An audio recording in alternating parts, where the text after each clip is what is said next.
Thank you. Very, very humbled and honored to be recognized tonight, to join this great class. And congratulations to all of tonight's honorees. Again, to be able to join such a group, when you sit and you listen to all that this group has accomplished, and then to be mentioned in the same breath is truly something to be thankful for. So, Coach Kennison, thank you for a great event. Dr. LaForge, thank you. You listen to players' accomplishments, what they did on the field, and the touchdowns they scored, the sacks that they had. That's those guys going out there and doing that. When you're a coach, the only way that you get mentioned for a Hall of Fame is the actions of other people. And a couple of guys everybody's mentioned, thanking God tonight. Well, I can surely tell you that God has put some unbelievable people in my life, especially here at Delta State, to have given me a chance to be mentioned as a Hall of Famer. So thank you, God, and thank you all of the people at all different levels that we were blessed enough to come in contact with.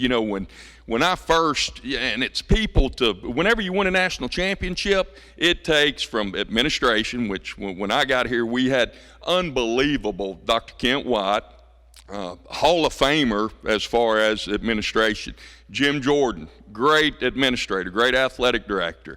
Then the coaches, right next to here is the alumni building. I was telling somebody today, Rick Cleveland, the sports writer, had called and he was doing an article, and Rick said, well, tell me what makes Delta State special. And I said, as a football coach, here was my introduction.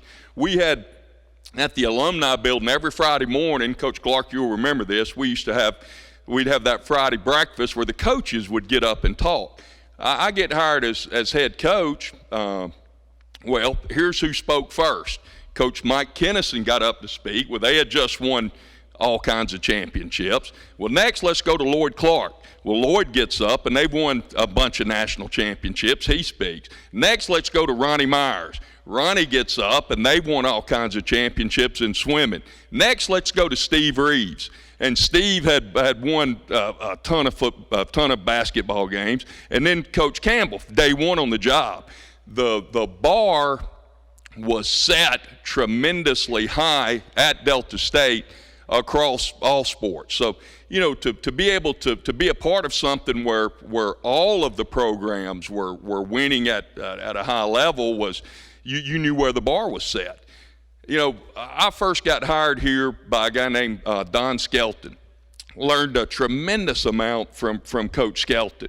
He had surrounded himself with some other tremendous coaches. Ray Bridges, Mark mentioned Coach Bridges earlier. What a great example. What a great guy to learn from, Ray Bridges. Britt Stender was a great football coach. Coach Skelton had just hired a guy named Melvin Smith.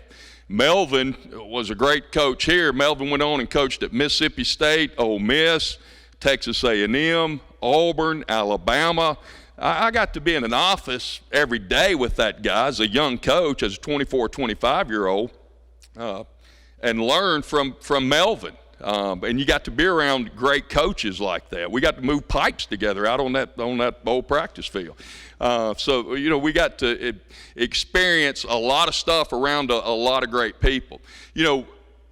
So I had great coaches to learn from when I was an assistant coach. And then I come back as head coach. My first hire was Mark Hudspeth, who Mark did an outstanding job here at Delta State. You read, we broke every Division II record in the books for yards, points, first downs, all of that. Mark, unbelievable job over there. Delta State grad. Defensively, was able to hire a guy named Gwayne Matthews. Gwayne, Delta State grad. What a great football coach. Chad Huff was our running back coach. Delta State grad. Coach Huff, outstanding guy. Sean Cannon was our defensive line coach. Delta State grad, now the head coach at Itawamba. We had a guy named Donald Dykes as our secondary coach. What a great coach Donald Dykes was and still is. So we were blessed enough to have a lot of really surrounded by great people. Anytime you win a championship, you got to have great people. coaches, administration, but you got to have great players. And Mark referenced Randy Grierson in the back. We had a lot of Hall of Fame football players. Josh Bright, record breaker, unbelievable. Connolly Award-winning Gulf South Conference Player of the Year.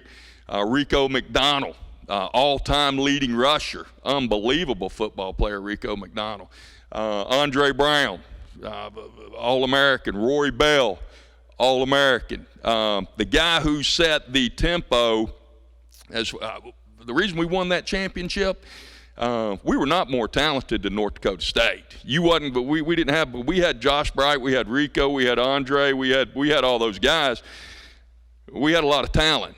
They had a lot of talent. North Dakota State, who had at that point in time, they'd won 5 national championships. We'd won 2 playoff games, not national champ. We'd won 2 playoff games, and that was in the last 2 weeks when we played North Dakota State. We won that game because we were tougher than they were. We were tougher than they were. And the guy who set the tone for our toughness is in the back of the room. That's Randy Grierson. Y'all clap it up for Randy again. And why do I say that?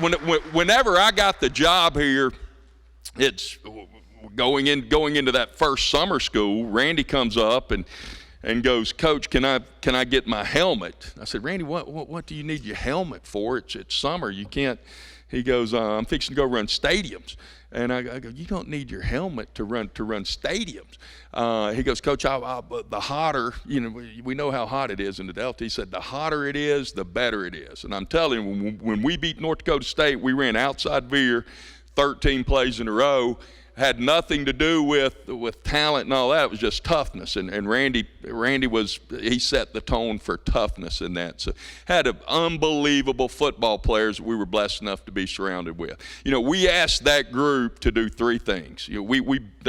That team was special because we asked them to do 3 things, and they did a better job of it than any group that we've ever been around. Number 1, we asked them to be unselfish. Don't worry about yourself. Worry about that guy next to you. Be unselfish. Number 2, get better every day. That's something. You can get better today.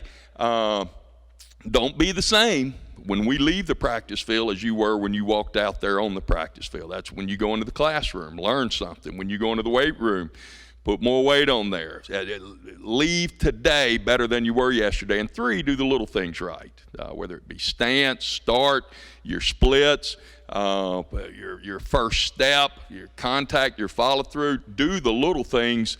We're not in charge of how tall we are. We're not in charge of how fast we are, of how whatever, but we are in charge of how well we can do the little things. And that group did an unbelievable job of being unselfish, getting better every day, and doing the little things right. And I've been blessed. The person that has been the most unselfish, that has had my back since I was 15 years old.